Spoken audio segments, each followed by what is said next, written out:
We're talking about a book that I have absolutely fallen in love with as far as the entire scope of the series, and this is book one. So the series is the Sun Eater series, Empire of Silence.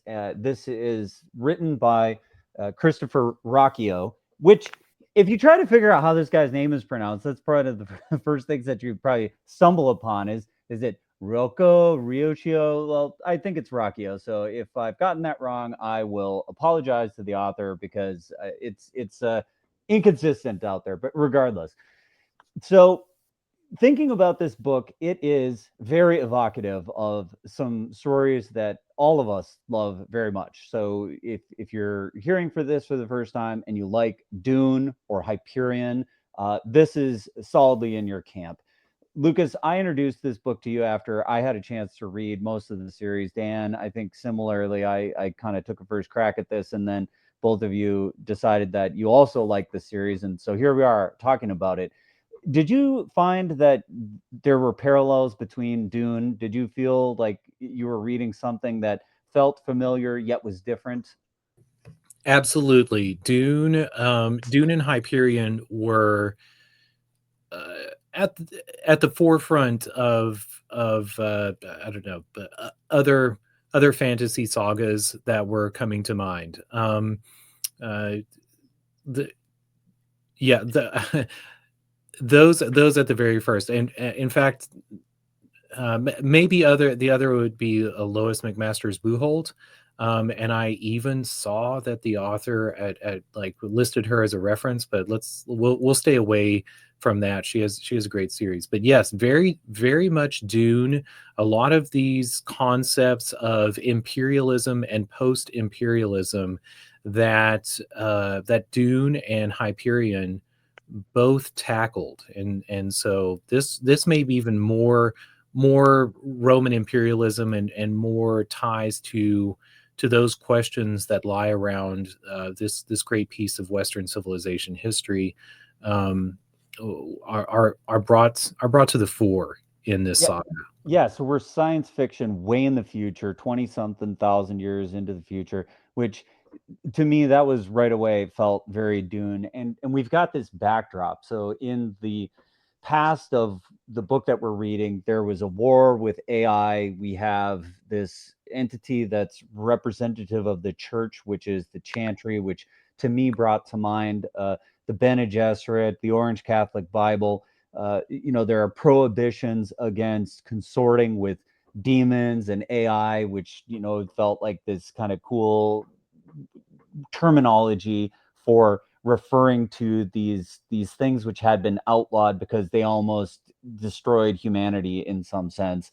So we start on the home world of Delos. This is where the main character Hadrian Marlowe is born, and they're mining uranium. There's no such thing as spice like it there is in Dune, so we don't have this quasi mystical backdrop of taking drugs or whatever that Frank Herbert was into, but we do have this sci-fi epic space opera, and so that's where we start.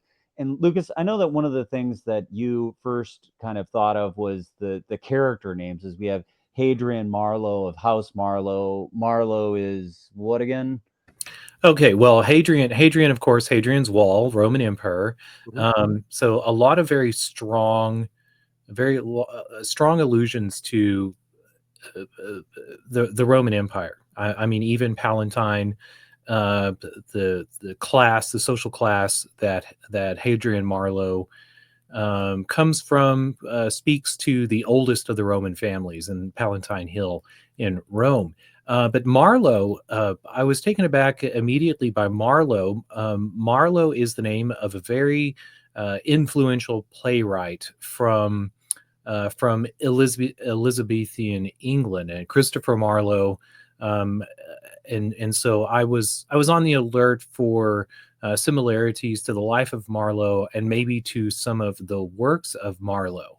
And of course, that was not an accidental choice that the author stumbled into, because later we come to find out that the I don't want to say sidekick. Another character is introduced, and he goes by the name Stitch, but we come to find out that his name is William, as in William Shakespeare. And William Shakespeare and Christopher Marlowe were contemporaries. So, um, uh, and I thought that was also an interesting um, an interesting time in history and place in the role of empire in the world, because what is happening during Elizabethan England is the discovery and the conquest of the new world. And so we don't necessarily think of it in terms as a continuation of the Roman Empire, but the ideas of the Roman Empire moved, and they moved from Italy, but they didn't move very far, because for quite some time they moved into France and then later into England, and then England carried them around the world. Uh, just like we see these notions of empire carried around galaxies here in Empire of Silence. I also felt like there was this thing that was happening in the books where there's a bogeyman, there's the bad guy, which is the Cielson, and the Empire is at war with them. The way that they're described, they're white, they come out of the cold, they're raiding. This to me very much made me think of the conflict between the British and the Norse. How the Norse came in as this, Varels, they were this unknown entity that couldn't be reasoned with. They worshipped other gods. They were not Christian. They, just were in any way, in many ways, an anathema to the ideals of the British Empire, and their fight with them, them coming out of the north, raiding, all this kind of stuff. This is the way that the Cielsen are described, in that they are, eaters, that they prey on humanity. It felt like we had this other parallel of that he's drawing allusions to this other time and place. Does it match up with the same time frame that you're thinking about? Is that when there was a conflict with the Norse and the Vikings? Well, the conflict between the Roman Empire and their expansion of empire into Europe. Um, I don't know if the Cielsen is analogous to any one tribe there. I think we could draw from others, but you and Dan have read much deeper into the series, and something that I'm constantly thinking about as the Cielsen and the tension between this Roman Empire and this alien race is developed is what are they drawing on? In part to the Norse, but some of these allusions that you're drawing to between the conquest of Europe, I find a little bit problematic, because there are other characters who have these, if you pay attention, have Norman and Jute backgrounds, and those Normans and Jutes, I think, speak more to this time of the Roman Empire, sort of moving into Britain and moving into France and continental Europe. Some of the fights that they had there, but maybe with regards to the Norse, it could have drawn something there, but I think it maybe coming from other civilizations or contexts in the world, or maybe We only do get a little bit of that in the first book, so I don't want to go too much into later books. I think there's probably only this one conversation where they're all sitting around the table talking about the Cielsen and the way that they're described. So this broader context of what's happening within the books is not as well developed. This book is very much focused on the family life, where Hadrian Marlowe starts out his life on Delos, and how he is sort of thrown out of his family and cast out from his, paid from this kingly, baronly family that he's in, and dumped onto this backwater planet of Emesh, and he, is destitute, having to make his own way. And at the beginning of the book, he is not a sympathetic character in any way. I think about these interactions that Hadrian Marlowe has with his father, where he's acting very much like a petulant child. has the wrong take on almost everything that's happening, fighting with his brother, just very much acting like a kind of a spoiled brat. And when he finds himself on Emesh and has to make his own way, he's got to discover who he is. I think go ahead, Dan. I was gonna ask thoughts as we wander around the creation of this world. Well, when he's at that dinner with his family, when the during the uranium negotiations, and after the Cielsen have taken this other planet, he's got this open-minded attitude towards the Cielsen, and he's wondering about if peace is possible, and he has questions, and it becomes apparent pretty quickly that even asking the questions he's asking could be considered heresy in the eyes of the Chantry and the Holy Empire, of the Solian Empire, and he has to lower his eyes and apologize basically for that, and the predominance of this Solian Empire and its all the Roman elements of it, I found quite comfortable, because I just finished rereading the Red Rising series by Pierce Brown, which I also enjoyed immensely, the whole series, and there's a lot of heavy Roman influences there as well. But that's set 700 years in the future, whereas this is 20,000 years in the future. So again, that's closer to the Dune expanded universe. The Chantry, though, again, they don't take psychoactive drugs to, or as far as we know, to enhance their genes or intelligence, but they are in full control. Like these Palatines, like Hadrian, can't just sire children with the peasants, and he's really adverse to that. Actually, he's very almost prudishly concerned about his genes escaping and being used for things. But we see later on that he has valid reasons for his concerns. But the Chantry is definitely involved in manipulating the bloodlines of the Palatine families, and it's very interesting to. Yeah, that calls to mind the Bene Gesserit breeding program that happens in Dune. So we've got a strong parallel along that line as well between these two stories. So I think, yeah, there's a big takeaway on that. If you're reading this book for the first time, that you're maybe thinking, well, how much of this is just I'm gonna hear Dune but slightly different? And it was a hard thing when I read this book the first time without having the bigger scope of what was gonna follow.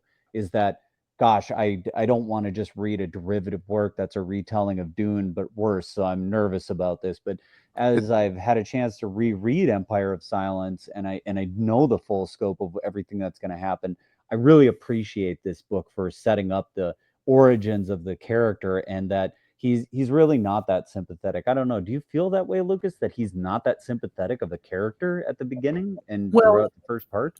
he's young. I mean, in so many of these journeys, when we tell history, and history meant a narrative about traveling to another place. Originally meant that. In so many ways, fantasy, we do that through the structure of a character and the character's journey to understanding something. So I found the his projection on Crispin, some of the things he thinks about his brother. I was certainly thinking that you're thinking about yourself. You're too young to understand that.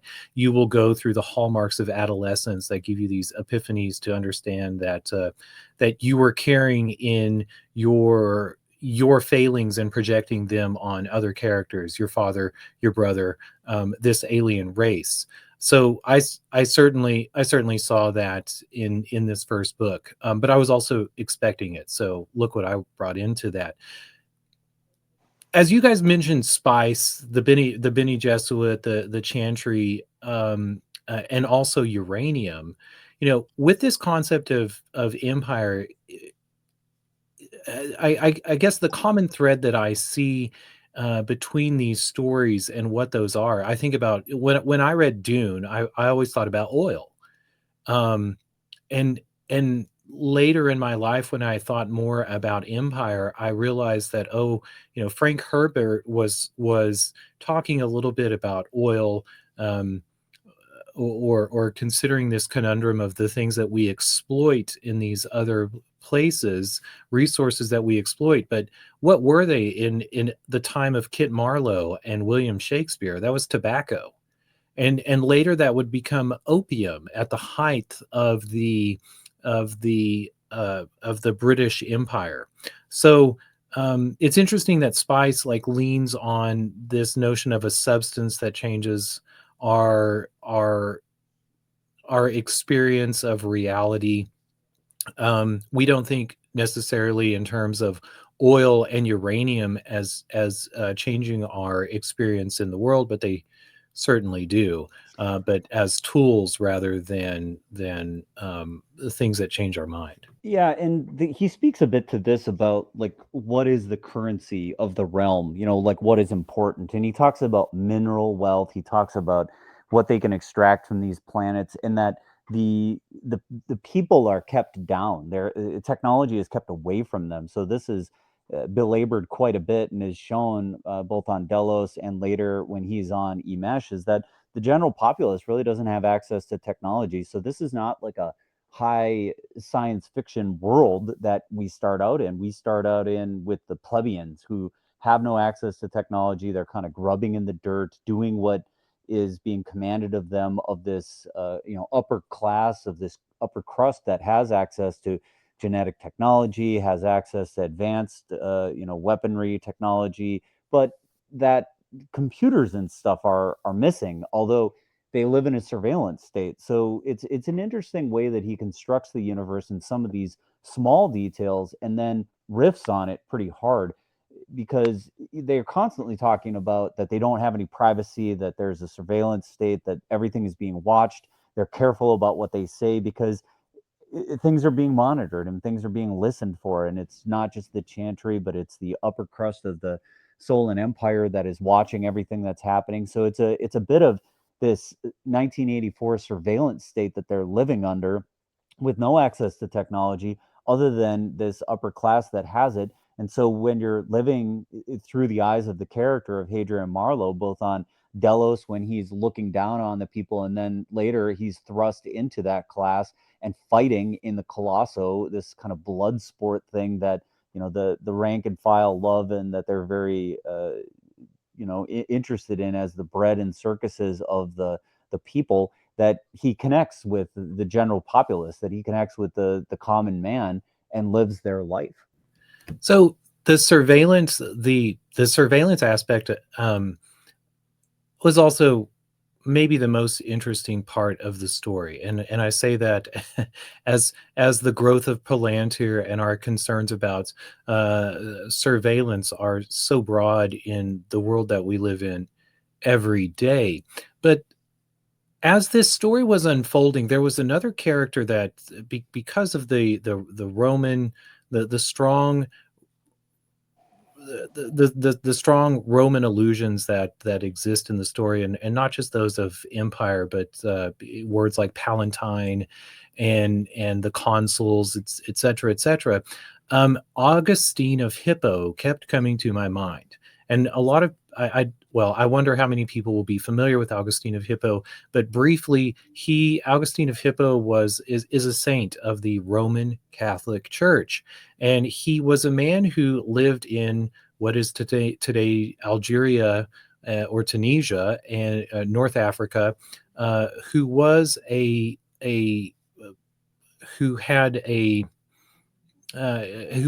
was part of a noble family. His father was noble, his mother was North African, but his mother, things that really made me think that the author was leaning heavily on Augustine of Hippo are both due to the circumstances of of his fleeing from his father. Augustine of Hippo wanted to go out and to be a religious hermit, or I don't know what word to put to it, but in short, his mother actually smuggled him out of the house at night to get him away from the life that his father had planned for him. And so I think that some of the revolution that Augustine of Hippo brought to the Catholic Church is important to pay attention to here, and that that revolution he brought to the Catholic Church was was this notion that one would be saved by grace rather than by works. And I think about that as an expression of, like a society that is surveilling you and thinking about your social credits. And there's also strong there's a strong thread of the Inquisition here. Like, it's not just talking about the Roman Empire, but it's talking about the Roman the role of the religion and thought crimes that are going on. And so I think that he probably was bringing to or was leaning on the experience of Augustine of Hippo. And I should say, as this all bears out too, as this tension of surveillance is experienced, and the conversations that occur between some characters whenever the surveillance network is down, I begin to wonder: is this a brilliant way of approaching, God, not as an evil or good deity? There's this notion of, are the Cielsen evil?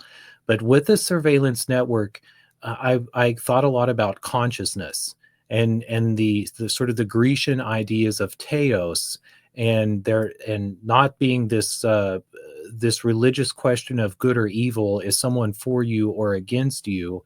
Are they on your side?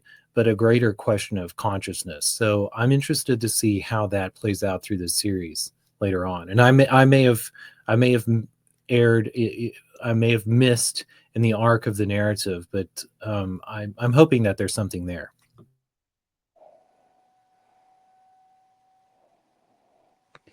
So what we have as far as the settings, so we start out on Delos. He's thrust into Emesh.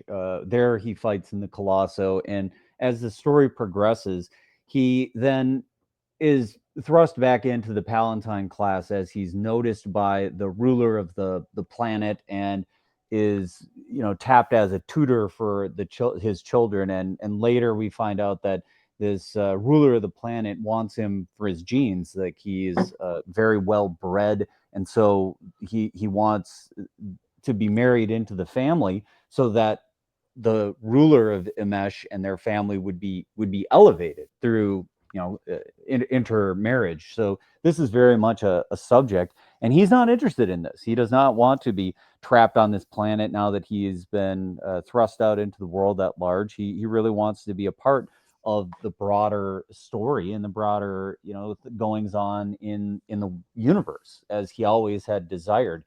He said that he wanted to be like Simeon the Red, and going out and participating in the broader stories as they were read to him. So this is very much these fanciful ideas of youth, that somehow the stories that you've been read, that you can be a part of it, and that you can be one of them.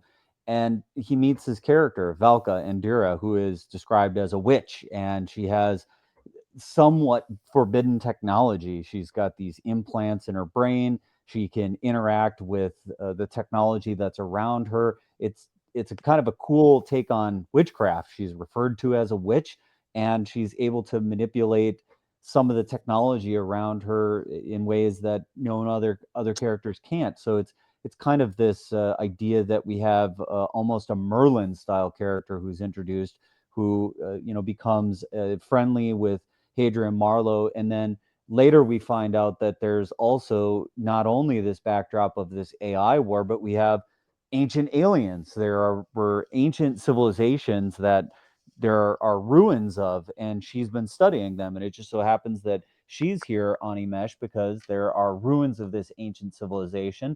and they get flooded. And so she's waiting for the flood to recede so that they can go in there and kind of poke around in the ruins and see what they can find. And he latches onto that. And that's then kind of nearing the end of the book, where we're finding out that there's a bigger story even than what we thought, and that there's not only this AI war, we've got this grand conflict that's happening between the Cielsen as these aliens that are marauding and preying on humanity, eating humanity. We're not the apex predator, but not only that, but we're not even the oldest society or the oldest spacefaring peoples that have ever been around. We've got one contemporary with the Cielsen, but there was this other ancient alien that left their ruins all over the place that were millions and millions of years old. And this is one of the primary functions of the Chantry, is to suppress this knowledge so that the general populace doesn't know about it. So he latches onto that and then finds his way to the ruins on Emesh. And then this is where he first encounters the Cielsen, and since he can speak their language, is tapped as a translator. So the story, as it progresses, is this is how he finds his way out of being trapped into a marriage he doesn't want to be a part of. He is able to latch on into the military that comes to, intervene as the Cielsen are landing on the planet and trying to figure out why they're here, because it is clearly not an attack party. It is something else, and they're somehow involved with this ancient alien race. And this is also where we first get this idea that there's some kind of a mystic thing that's happening here, as he has an experience which isn't really well explained in the book, but is something going on. Yeah. And Velka doesn't even believe him at first, and he hesitates to share any more of his mystical experiences. But the ones that built this, the ancient aliens you're referring to, he has an experience that is a foreshadowing of things to come in other books. And not to we kind of glossed over the reasons for the inability of Emesh to want to include him in the bloodline. These Palatines have a lifespan that is at least 600 years old, 600 to 1,000. I think the emperor is 1,100 or longer. When we first meet him, and he still looks like his middle years. Age finds them quickly, though, near the end, right? So they have, and the disease that visits Emesh when he's, before he becomes a Myrmidon, when he's still just kind of a gutter snipe hunting for food wherever he can, and he meets Cat. There's a disease that wipes out a lot of the pores on Emesh that he is completely immune to because of his superior Chantry approved genetics, Palatine genetics. So this ruling class on Emesh, they want to bring him into the fold, bring him into the family, because I think their estimates of their lives is like 200 or 400 years tops. So it's a serious, or maybe that was what the projections would be if they included the Marlowe bloodline in the descendants of the ruling class of Emesh, and they were really looking to upgrade there, and it was a pretty serious consideration for him. But then the experience he has in the ruins and meeting Valka and her abilities, like she's got cybernetic implants. There's not just the Solian Empire. They refer to, what do they refer to the Extrasolarians. Extrasolarians, which, and every time when they finally start meeting the Extrasolarians, they're offended by the term. It's like, we're all different. Like, we're just, there's just a slew of planets. It's been 20,000 years of colonization outside of Sol, and there are tons of different peoples and different political ideologies that have taken root in multiple star systems. And his growing up in the Solarian Empire, the Chantry has prevented him from knowing about most of it. Even that book about Simeon the Red, I believe, was on the banned list. But yeah, he just wants to go be a space pirate or adventurer and have fun. And his early studies with the sword and practice with his brother Crispin and serve him well. In fact, his sword master, ends up making well, I don't want to give away any. Yeah, no more plot spoilers. I haven't got past book 1 yet. So Well, wait, let's stick on that for just a second. And in all of that stuff, it Foreshadowing. felt very it felt very Dune to me. He had this sword master, they have these shield belts. Didn't that feel like straight up page out of Dune? Yes, there was also you mentioned the AI and some of these aspects that are going on with the blood. This also makes me think of Hyperion. There's also because there's an aside as he's talking about the growth of this empire, and he says, "We always thought that there were extraterrestrials out there, but we never knew that we were the most advanced, and that Right. we were going to blaze the way to colonization and terraforming of all of these different worlds." So I thought that I mean as he like as we're introduced to this Cielson alien, and we have this backdrop of there's an ancient civilization behind here. I'm also thinking about like these buried notions that we have of that monotheistic religions brought, that there was that sort of you know bury these ideas of equal gods in the past, and the tensions that existed between them.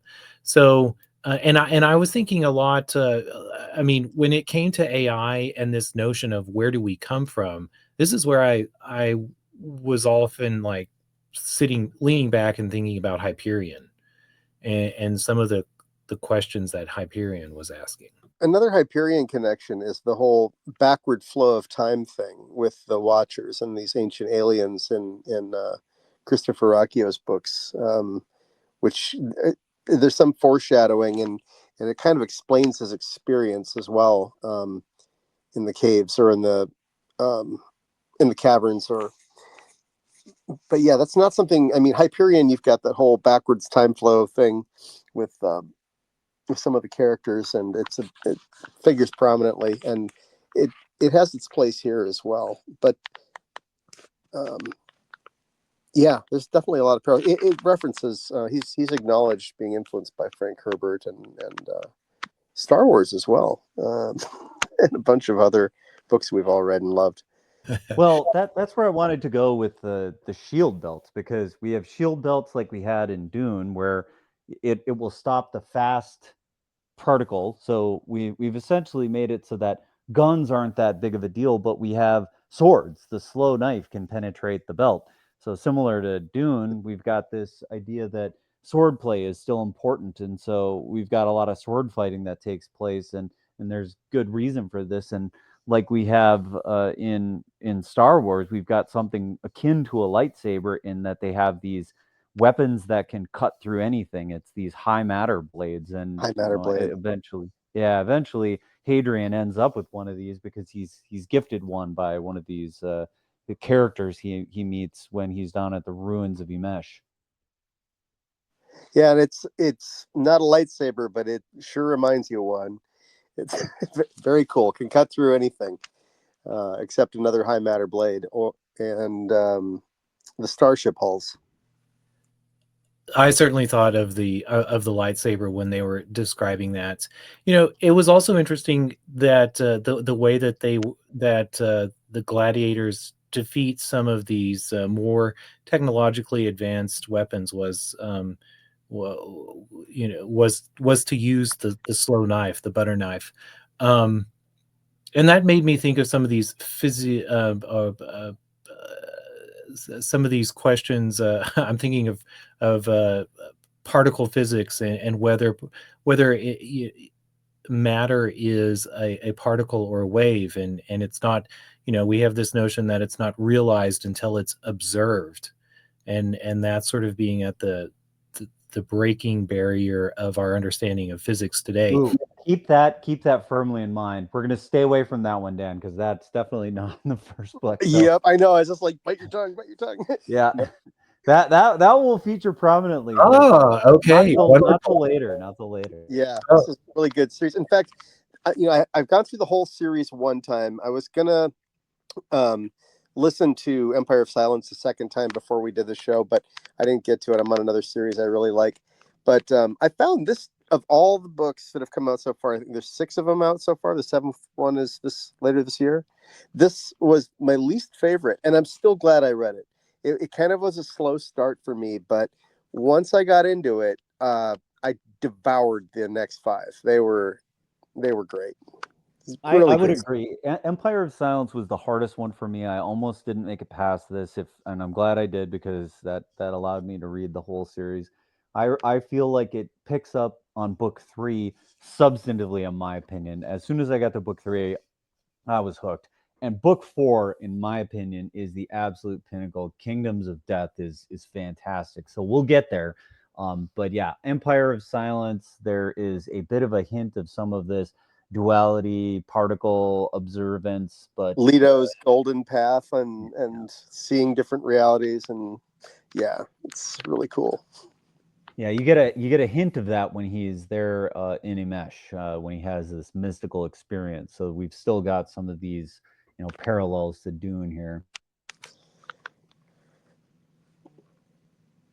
Well, we're almost at time. Lucas, any other thoughts, or Dan, anything you feel that we didn't do justice to in the first book? The end of the book, we find him, you know, rocketing off the planet to follow up on things that have happened near the end. They're going to, be thrust out into space, and so in book 2, we've got kind of the next part of the saga is we're now firmly in space and doing things out there with the military. So whereas this first book we're very much planet bound, book 2 we find ourselves not, and learning a lot more about the Cielson and the extrasolarians and what happens in the broader universe. So like if you're feeling a little bit like you don't understand why we love this series so much, I'm going to encourage you to stick with it.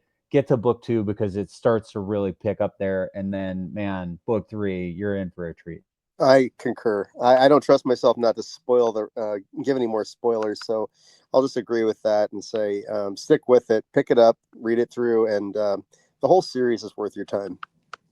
Well, I enjoyed I enjoyed and listened to Empire of Silence pretty much all the way through from the moment that I started it, and I've just begun book 2, and I'm very much enjoying it. So thank you, Grant, for bringing it to my attention. And Maybe one last thing to say, Lucas. I enjoyed the person who narrated it in the audiobook. That to me, in some ways, can very much influence how much I like the book. And I thought the narrator did a fantastic job. Thoughts there? He did. As a last thought?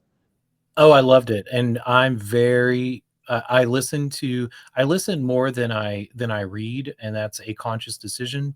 I like to think of it. Well, it brings me. It feels like a more shared experience. If I can pin people down in a park somewhere, I used to drag books and read to them all the time till they weren't friends with me anymore, or told me to shut up. But I love the reader for this one, and it was very pleasant. Absolutely concur with that. Gibson's voice, the way he switches voices between the characters or inflects the personalities, it's a very good listen. I haven't actually read it. I just listened to the books on Audible. So that's my experience, and I love it. Great narrator. Samuel Rukin, and he's consistent throughout the entire series. So if you're the kind of person who experiences books through audiobook, he does a fantastic job, and it's the same narrator the entire way through. So you're going to be firmly hearing consistent inflections of the characters the entire way through. It's awesome. So I really enjoyed the audiobook. So if you're looking for a great read, can't recommend Sun Eater highly enough. And we will be back with another dissection of the story when we take a look at the next book in the series on an upcoming episode of FOMO.